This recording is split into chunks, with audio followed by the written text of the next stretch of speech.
Tiffany Williams here for Worcester Daily News Sports Rewind, here with Paye from Worcester, who just recently signed with the Worcester Majors, played high school ball for South High School. When you were younger, you were told that you weren't going to walk again. You're how old now? I'm 21 years old. And obviously you can walk. You're playing ball. You played excellent ball for South. You're about to play for a semi-pro league.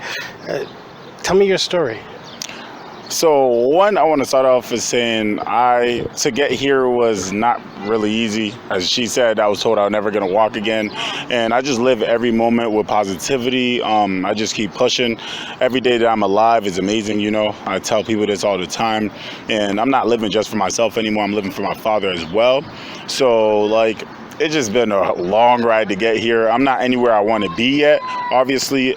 I want to keep it moving forward and possibly be in the league one day. But for anybody that has my type of story or come from like the struggle, just keep going. There's always opportunity. You just got to keep believing in yourself and keep being motivated pretty much. So, yeah. We'll talk about youth leader in a minute. Yeah. Going back to your story, tell me a little bit about your story coming to America. Coming to America, I came here with a single parent, my mother and my two sisters, I believe. And coming here was not pretty easy for us. You know, we went through a war. Obviously, my father passed away in that war. We've been through heaven, hell. Like, I see my own father pretty much die in front of me, you know. Shot in the leg 3 times, told I was never going to walk again. Was just here alone, a depressed kid that had like literally no faith, no hope, you know. And growing up, I was a troubled kid. You know, I used to get in trouble, get suspended. I was told that I was a bad kid, this and this, just told everything negative. But when I started growing up, I started realizing, like, I have so much anger within inside of me. Why don't I use this anger for good? Like, my father would not want me to hate the world. He would want me to embrace it. So with that being said, I embraced it and I started doing positive stuff instead of negative stuff. Started helping teachers out. Started, like giving back to the community as much as I can. Started like boxing, literally. I boxed for, about 2 years with Carlos at the Boys and Girls Club. Shout out to Carlos. Shout out to everybody that's always been supporting me. For real, shout out my mom, Manny Alvarado, the whole Unity Radio crew. But besides that, like, life has not been pretty easy to me. But like, you always have to find a way and to dig deeper, find a way and have this passion inside of you for you to be able to unleash the better side of yourself and not the negative side of yourself. So my advice to anybody, again, younger than me, just keep going. Right now it might be tough, but later on it will get better. Like, you see me coming from literally zero, nothing, coming to America, foreign lands, never been here, couldn't barely speak English. I used to get made fun of in elementary school because I didn't know English. And that was another part of me being angry at the world, because why are you making fun of me? Because, you know, like, I'm different.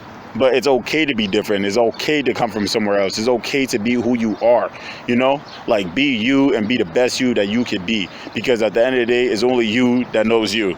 So continue being you. How excited were you when you signed with the Worcester Majors? Extremely excited. Were you expecting that? Honestly, I'm not gonna lie to anybody. The first tryout, I did pretty good. The second one, I was like, cause was conditioning, so I was like out of breath and whatever.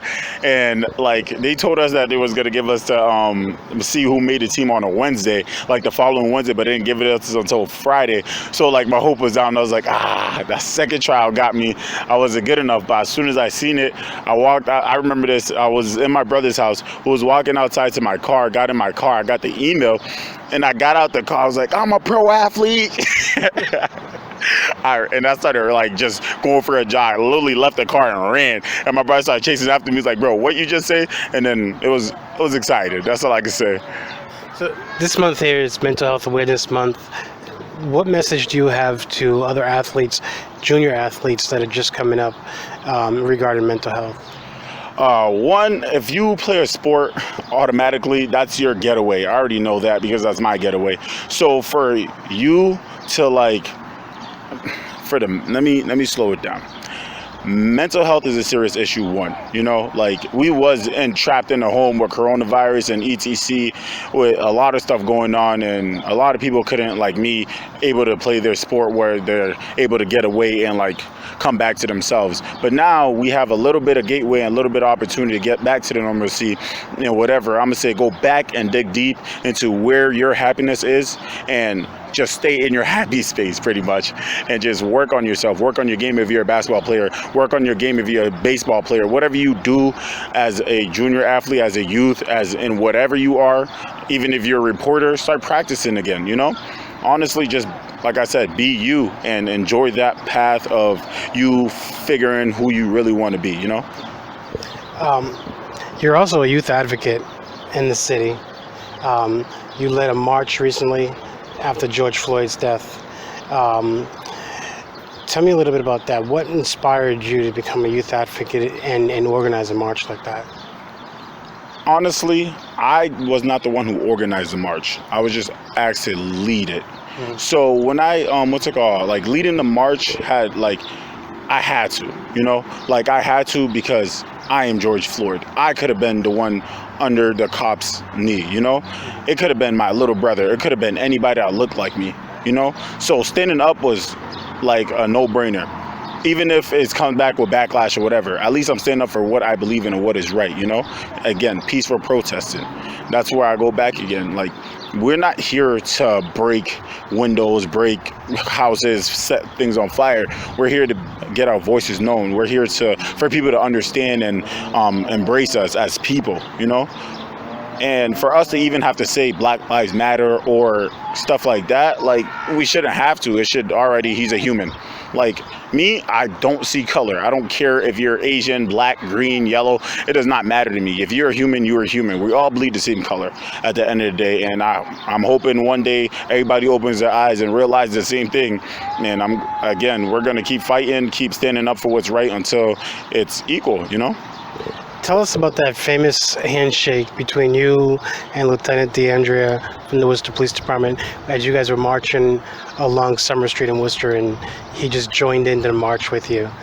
So that was honestly the most, like, I would say one of the most, like, inspirational things I feel like I ever done in my life, because he, at the beginning when we got there, he didn't really want to march because he didn't know the purpose. He felt threatened to cross over. He thought because the riots that's been going on, like, we was going to do something to him. But I had to explain to him and, like, really, like, have a deep conversation with him to explain, like, hey, we're not here to be against you. We're here for us to be a unit. We're trying to join together and not divide. So if you standing over there is telling us that you don't want to even be a part of us, that you don't care about your community, that you don't care about your people, why are you on the other side when you could be walking with us? And that took a little bit of convincing, but he kind of understood, and we came to common ground on, all right, like, he's making, like, I'm making sense, and I'm gonna go and we're gonna walk this walk of equality, and it's gonna be the one step closer to at least us being a unit, as in America. Like, America is a United States. We're supposed to be united. It's a unity, So it was amazing to me, and thank you, Lieutenant, for joining us, and we appreciate you for doing that. So let's go back to sports real quick. What can we expect you to bring to the Worcester Majors, to Worcester, representing, going up against these other teams that are going to be really tough teams? So every game, I'm going to work hard. I'm going to be motivated. Defense is the key. I'm going to push myself. I know every game is not going to be a 30-point game. It's not going to be like, all right, boom. But I know I'm going to come and work hard. I'm going to work hard for my city. I'm going to work hard for the people looking up to me. I'm going to work hard at all times. Working hard is my key. Even on the court and off the court, I'm always working hard. You see, playing ball, it's life. Literally. How much time do you spend in your day just dedicated to basketball? Not a lot of people know this, but I shoot about 1,000 jump shots a day. Like, I take my time during the day, try to shoot, try to work on my game as much as I can. And even if it's silently, I don't need to post it a lot of times, but sometimes I do, But, like, this is what I want to do for a long time. And I'm going to continue hooping, continue playing my game, continue bettering myself, like the Mamba mentality. Rest in peace, Kobe Bryant. I'm just going to keep working hard. That's my thing. Just work hard until you make something happen. What's down the pipeline? Worcester Majors now. You want to join the league someday? Yes, I do. My goal and my dream is to play for Boston Celtics one day, and I'm not going to stop until I make that happen. So, if Danny Ainge is watching this video, or one of the coaches from the Celtics are watching this video, what's your message to them? How do you get them to sign you? Just know if you sign me, I'm going to be the most hardworking, most dedicated, most passionate person that you would have on your team, because I have heart for days, and I'm going to continue having heart. And a Worcester native at that as well, so, which is needed on the Celtics probably. Maybe. They need me. How do you feel about the Worcester Red Sox? Worcester Red Sox, shout out to them. Definitely. I haven't went down to see the team play yet, but I will be attending one of these games very soon.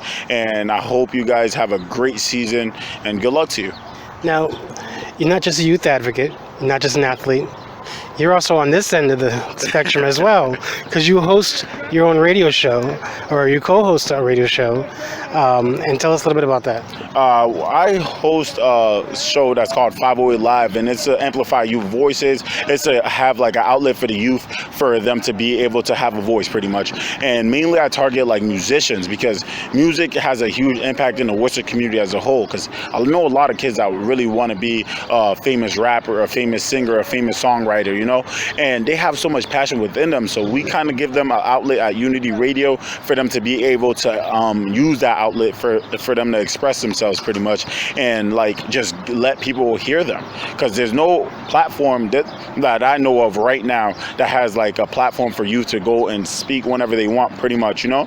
So we try to give them that outlet. We try to give them that that position to be who they are, for the world to see them for who they really are, you know. So yeah. People want to follow you on social media. Where do they go? You can follow me on Instagram at Papee, PAPE_PAYE30, and on Facebook and everything else in my life, just Papee Paye, PAPEE space PAYE. All right, and before we go, I believe you're going to show us some of your jump shots. Yes. I don't know if I'm going to make a lot, but I'm going to shoot. All right, let's say that go.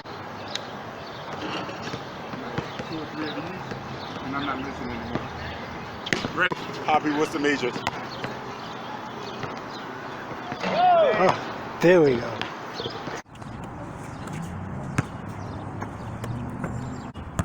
Yeah, somebody called me.